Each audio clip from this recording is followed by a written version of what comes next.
FSN Radio. It's all about what's next. Go to financialsurvivalnetwork.com and sign up for your free weekly newsletter. You'll also get 3 free reports. The Financial Survival Network. It's all about what's next. Welcome. You are listening to the Financial Survival Network. I'm Kerry Lutz, and today is August 15th, 2019. Well, you know, we love to read, especially audiobooks. That's not really reading, that's more cheating. But when you don't have a lot of time and you're reading constantly, sometimes that's the best way. A great author out there back on the show with us today. But first, as always, please write us with your questions, comments, and feedback. KL@KerryLutz.com, KL@KerryLutz.com. Well, you've heard of him before. You know his work quite well. Best-selling author. I'm talking about Stephen Coonts. And Stephen, welcome back to the show. You have a new book, and it sounds exciting. Yes, it's just out, Gary. And, it's called the Russia account. Mm-hmm. My working title was this, but the publisher liked the Russia in the title, and they say Russia's hot. And so, guess what? I was swine that I am. I caved, and it's now the Russia account. Mm-hmm. All right. Well, we like that. I think it's definitely timely, if nothing else. Russia. They're taking over. They own our president. And your book kind of deals peripherally with that type of topic, doesn't it? Yes, it does. It's really, I got the idea for this book based on a real incident, and that is a little branch bank of a Danish bank in Tallinn, Estonia, had a bunch of Russian clients, customers, and those customers ran $240 billion with a B, dollars through that little branch bank in 4 years. And then the customers sent the money on to shell corporations all over the world, and it sort of disappeared into the, into commerce. And so I got to thinking about that, and that was a real incident. I thought, man, that's an awful lot of money, and what could it be used for? And so I got, answered my own questions and wrote this novel, which is just meant to entertain people. Mm-hmm. So what could they possibly be using that money for, eh? Well, yeah, you wonder about that.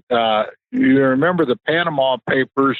There was the Deutsche Bank had an account down in the Caribbean somewhere, and they ran about $366 million through that thing. But that was drug money. But $366 million is a drop in the bucket compared to $240 billion. And, it couldn't be drug money. Drugs are profitable, but they're not that profitable. And so the question becomes, is it even real money?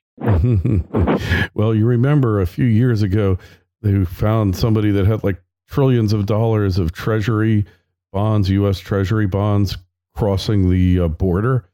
And they said, no, they're not real. They're fake. So that's the way they kind of deal with this, right? Right. But the problem is that once money is in your bank account, it's real. You have to pay taxes on it. You use it to buy things and make payroll and, build this or that, and fund an immigrant caravan to America, whatever you want to use it for. Mm-hmm. It's real money then when it's in your account. Mm-hmm. Well, so interesting. And so who's the hero in the book? Well, the hero is Jake Grafton and his sidekick, Tommy Carmellini. They've been in, I was counting up the other day, I think they've been in 19 of my novels, and this is my 25th one, but they've been in 19 of them, and they're action-adventure heroes, and so the folks that like these type of books and have read my books before, they'll welcome back Jake and Tommy, I hope. So you've written so many books, and is the well ever going to run dry? How do you keep staying relevant? How do you keep coming up with new concepts? FSN Radio. It's all about what's next. Be sure to take a look at Ross Beatty-backed Osino Resources, a gold explorer in mining-friendly Namibia. Osino's district-scale land package is near 2 producing gold mines. Osino's management team previously developed and sold one of them to B2 Gold. Its founders and management are experienced mining professionals. In the past 7 years, they successfully developed and sold 2 companies. Osino's excellent shareholder base includes Ross Beatty, owning 20%, insiders at 5%, and resource capital funds with 8%. Drills are turning, exploration is ongoing, so you'll definitely want to pay attention to Osino. It trades in New York under the ticker symbol OSILF and in Toronto under the ticker OSI. Find out more, go to OsinoResources.com. That's OsinoResources.com. The Financial Survival Network. It's all about what's next. Well, there's the morning paper is just full of good ideas, but the real question is which one will be interesting to the public 2 years from now after I get the book written and it goes through the publication process. And you almost need a crystal ball to figure that out. But you try to find something that's going to entertain the audience 2 years from now. And also it has to fit within the genre, the thriller genre. I don't write literary fiction or romance, but it's got to be an action adventure thriller. All right. Well, that's good. And sold millions of books, and they're always timely. They're always relevant. This one's put out by Regnery, one of our favorite publishers out there. Hey, and the way being an author has changed over the years. It's really hard to break into this space now, probably harder than ever. That's correct. That's why a lot of people self-publish. But if you can get a publisher to sign you up, they'll give you some money and then they'll say, go out on a book tour, but you pay for it and see if you can sell some books, right? What advice do you give? That's it. What advice can you give to young aspiring or new aspiring authors to succeed? I'm not a big fan of self-published books. These are the books that the established commercial publishers turn down. And so my standard advice is try to learn how to write better, to write a book that the commercial publishers will be interested in. The problem with a self-published book is you have no way other than maybe the internet to sell a darn thing. You're going to end up with a garage full of books for which you paid a pretty penny. And then what are you going to do with them? And, it's just so hard to become not only a writer, but a publisher. It's a double whammy. Mm-hmm.